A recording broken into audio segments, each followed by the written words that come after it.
For decades, Bishop T.D. Jakes has been a towering figure in the world of Christian ministry. Known for his booming sermons, best-selling books, and globally recognized conferences such as Woman, Thou Art Loosed, Jakes' name became synonymous with spiritual leadership, inspiration, and the ability to transform lives. Millions around the world looked up to him as a guide, a mentor, and a beacon of faith. Yet, behind the grandeur and applause, there was a narrative few outsiders knew, a story shaped by tension, unspoken challenges, and complex personal relationships. One of the most significant voices to emerge from this hidden narrative is Dr. Juanita Bynum, herself a renowned minister, author, and inspirational speaker. Once a close collaborator with Jakes, she recently broke her years-long silence, offering insights that shocked many and provided perspective on the pressures, challenges, and realities that accompany spiritual leadership at such a massive scale.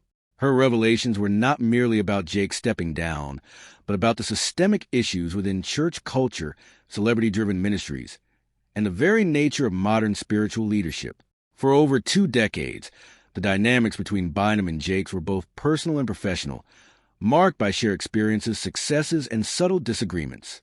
When Jakes announced his decision to step away from leadership, it became more than a public resignation.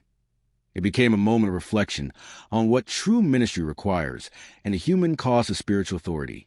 Bynum's recent statement shed light on the consequences of fame, the burdens of expectation, and the struggles leaders face when their ministry becomes larger than themselves.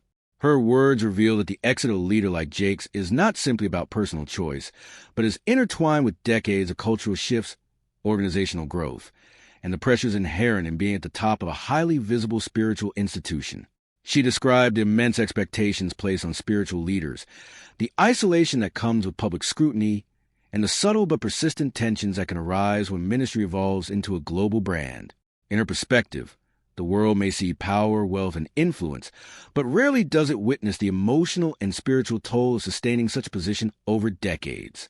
Bynum's observations are a reminder that leadership, particularly in the religious sphere, is not merely about guiding others, but also about balancing the demands of personal integrity, faith, and public expectation.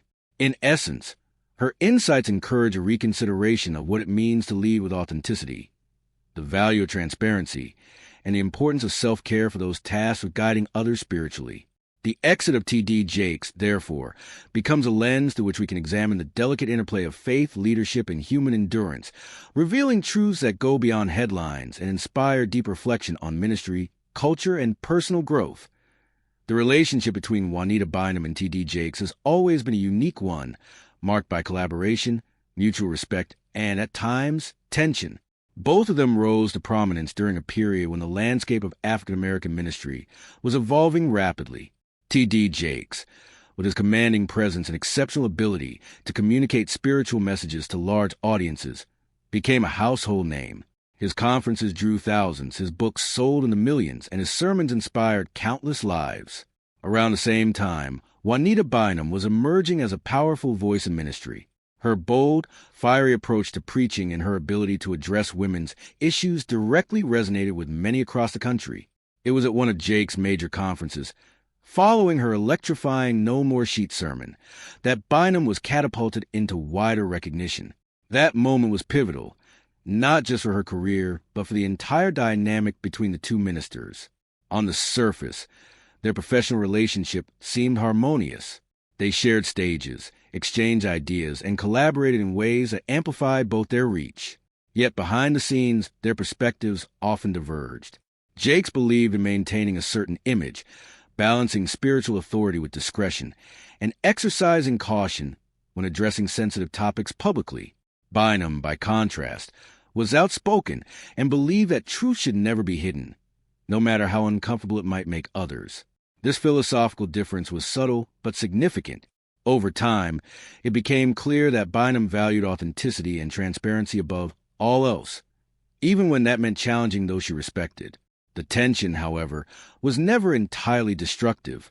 Instead, it represented a balancing act between public persona and private conviction, a reflection of the pressures inherent in working closely with someone whose influence was both massive and scrutinized. As their careers evolved, both ministers became symbols in their own right, Jakes representing large-scale leadership and institutional growth, and Bynum embodying a voice of reform, honesty, and bold expression.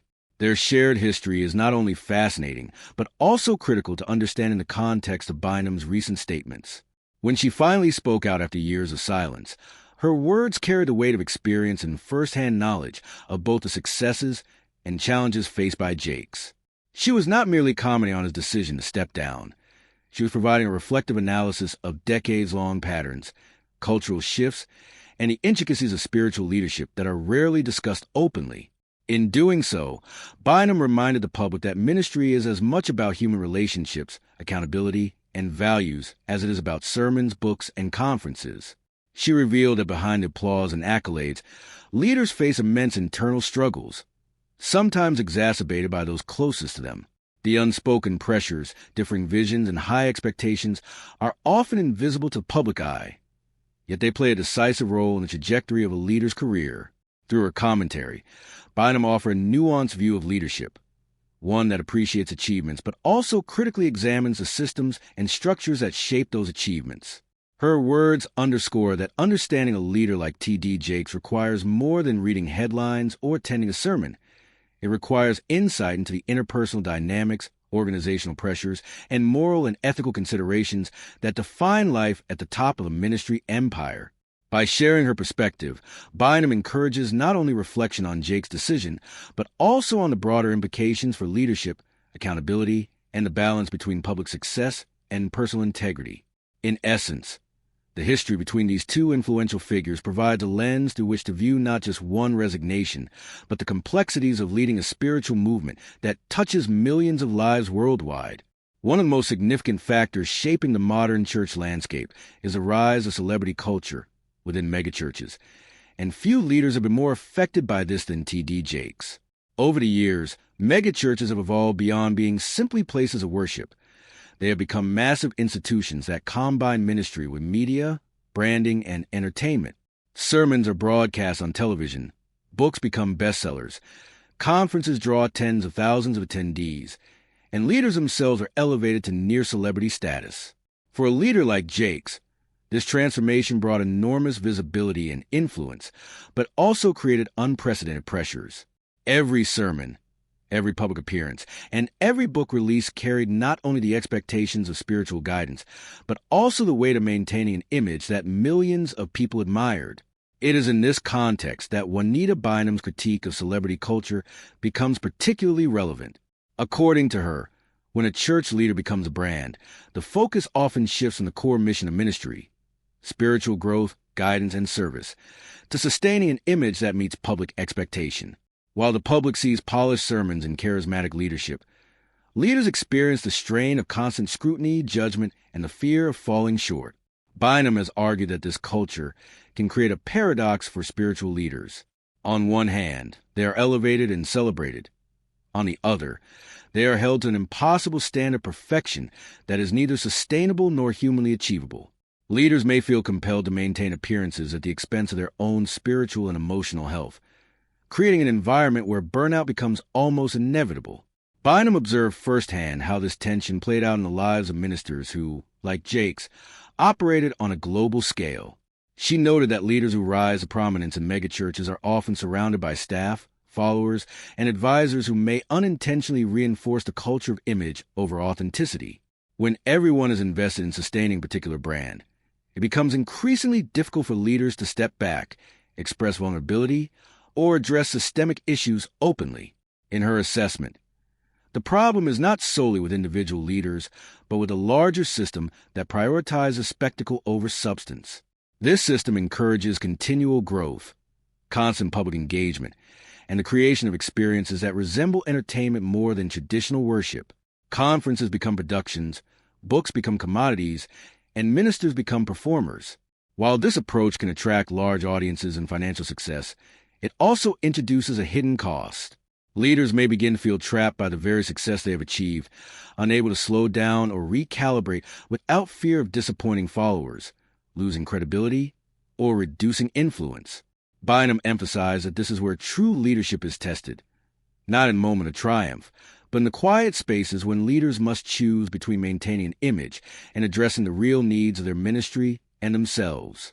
She suggested that the celebrity-driven model can distort priorities, subtly shifting focus from spiritual growth and service to metrics, popularity, and brand sustainability. Furthermore, Bynum highlighted the psychological and spiritual consequences of this culture. Leaders may experience isolation, feelings of inadequacy, and a sense of being perpetually on stage, where private struggles must remain hidden to protect the public perception.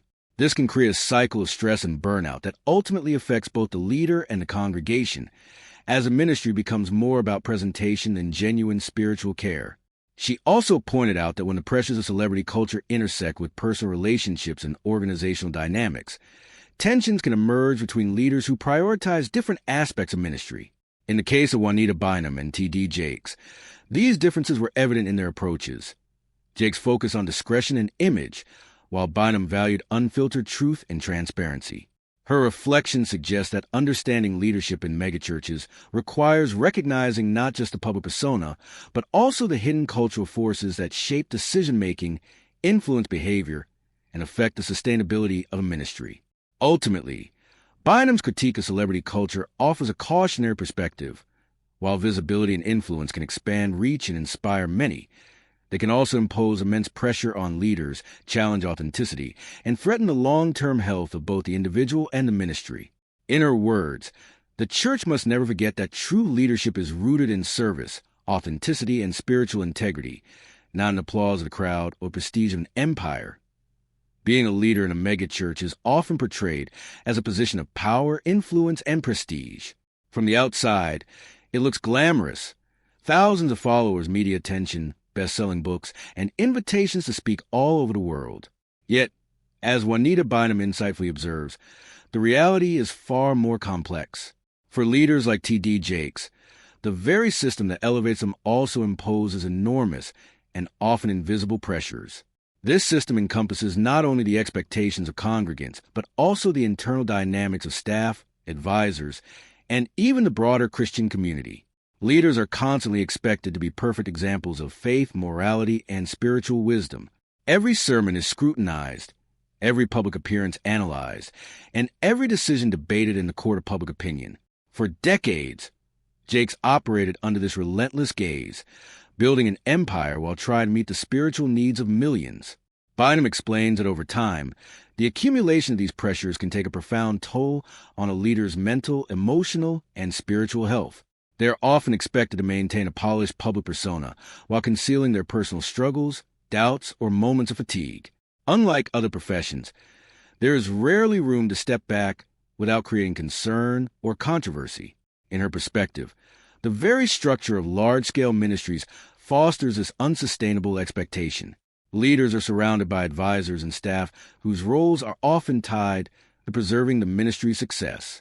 While well-intentioned, these dynamics can create echo chambers in which leaders feel isolated, unable to question decisions or seek counsel without fear of appearing weak or indecisive.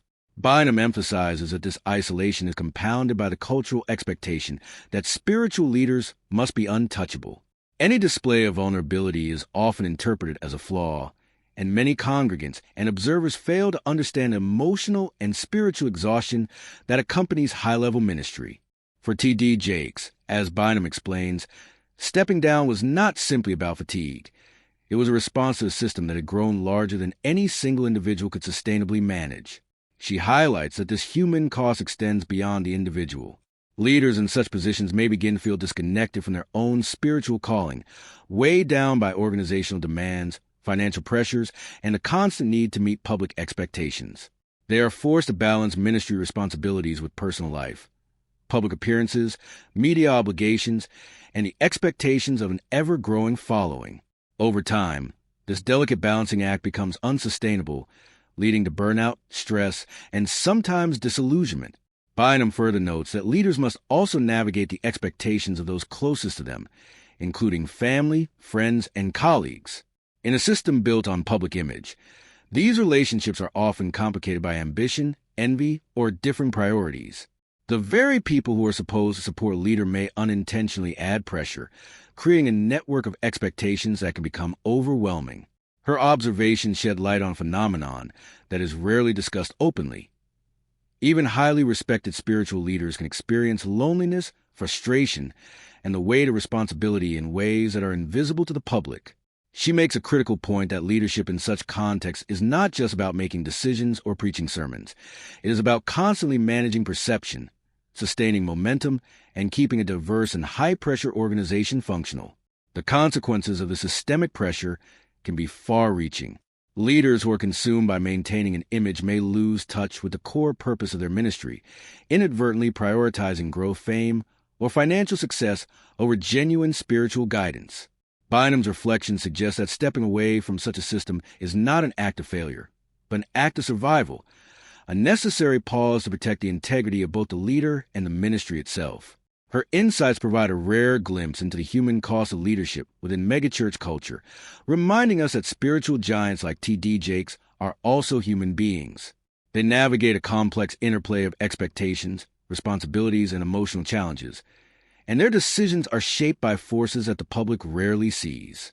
Ultimately, Bynum's perspective emphasizes that leadership is sustainable only when leaders are allowed to be human, to acknowledge their limits, and to prioritize their well-being alongside the mission of their ministry. It is a lesson not just for religious leaders, but for anyone in positions of high responsibility. The system can elevate you, but it can also demand too much unless there is balance, transparency, and space for authenticity. Juanita Bynum has always been known for her boldness and willingness to speak truths that others might avoid, and her commentary on T.D. Jakes' exit reflects that fearless approach. In her view, true leadership in ministry or in any organization requires more than charisma, public approval, or even financial success. It requires authenticity, courage, and the ability to confront difficult realities. Bynum has repeatedly emphasized that many leaders, particularly in megachurches, are caught in a cycle where the pressure to maintain an image can overshadow the very principles they were called to uphold. In her critique, she points out that leaders often find themselves prioritizing perception over reality, branding over substance, and approval over accountability. This environment, she warns, can erode not only the health of the leader, but also the integrity of the ministry itself. Bynum's perspective draws heavily on her personal experience, having observed the inner workings of large-scale ministries firsthand. She understands how easily leaders can become isolated, surrounded by yes-men and women who reinforce existing patterns rather than challenge them. Her critique is not meant to shame or discredit, but to illuminate the hidden pressures and structural pitfalls that can threaten long-term effectiveness. One of her most significant points is that authenticity is not optional for spiritual leaders. It is essential. A leader who presents only a polished exterior, while hiding struggles, doubts, or mistakes, risks disconnecting from both their mission and their congregation.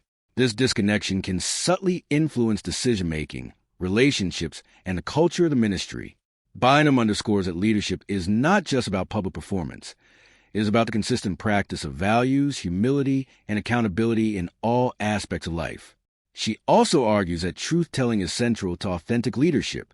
Leaders must be willing to confront uncomfortable realities, admit when systems or approaches are failing, and take responsibility for the well-being of both themselves and their teams. According to Bynum, avoiding these truths in order to protect an image or maintain popularity can create systemic problems that eventually culminate in burnout, mistakes, or even collapse. In the context of T.D. Jakes, Bynum's commentary highlights that his decision to step down was likely informed not only by personal exhaustion, but also by a recognition of the limitations and pressures inherent in leading a vast and highly visible ministry. Her critique extends beyond individual leaders to the broader culture of megachurches, where celebrity status, media attention, and financial success can become measures of effectiveness, even when they overshadow spiritual growth or accountability. By speaking out, Bynum challenges both leaders and congregations to reassess what true success looks like in ministry. Is it the size of the audience, the number of books sold, or the reach of a media platform? Or is it the integrity, authenticity, and transformative impact of the work being done? Her answer is clear. Substance must always outweigh style, and truth must take precedence over perception. Furthermore, Bynum emphasizes that leadership is a relational endeavor. The health of a ministry depends not only on the leader's abilities, but also on the systems and people around them. Leaders must cultivate environments where honesty, feedback, and mutual accountability are encouraged rather than suppressed. Without this, even the most gifted leaders can become trapped in cycles of overwork, isolation, and inauthenticity. Bynum's critique also carries a cautionary note. The next generation of leaders must learn from these experiences. Those stepping into leadership roles today cannot rely solely on charisma or celebrity. They must be willing to embrace vulnerability, maintain transparency, and hold themselves accountable. They must balance ambition with integrity, visibility with humility, and influence with responsibility. By framing leadership this way, Bynum reframes the conversation from one focused solely on T.D. Jakes' personal decision to one that addresses the health and sustainability of ministry as a whole. Her message resonates not just within church walls, but across all fields of leadership, serving as a universal reminder that authenticity and truth-telling are foundational to lasting impact. Ultimately, Bynum's critique challenges both leaders and followers to examine their values and practices, urging a shift away from superficial measures of success toward a model that prioritizes spiritual depth, ethical integrity, and genuine service to others. Her perspective is both a reflection on past lessons and a blueprint for the future, a call for leaders to embrace truth, live authentically, and lead with courage, even when it requires difficult decisions like stepping down from a position of power. The decision of a spiritual giant like T.D. Jakes to step down carries consequences far beyond a single individual. It reverberates through the church, the megachurch movement, and even the broader Christian community. Juanita Bynum's insights highlight how leadership transitions of this magnitude inevitably affect both the legacy of the leader and the institutions they leave behind. Jakes' ministry was not only a personal achievement, but a global enterprise, a combination of spiritual leadership, media influence, and organizational reach that spanned decades. From his best-selling books and worldwide conferences to his television appearances and charitable initiatives, Jakes' work impacted millions, shaping how modern evangelicalism, particularly within African-American communities, is perceived. His exit, therefore, is not a simple retirement. It is a conclusion of an era and the beginning of a new chapter, not only for him, but for all those connected to his ministry. Bynum emphasizes that the implications for his legacy are both complex and profound. On one hand, Jakes leaves behind a monumental body of work, a ministry empire that inspired countless lives, trained generations of leaders, and elevated the visibility of African-American spiritual leadership on a global stage. On the other hand, the intertwining of his personal brand with the ministry's identity raises questions about sustainability. When leadership is closely associated with one individual's charisma, vision, and style, the departure of that leader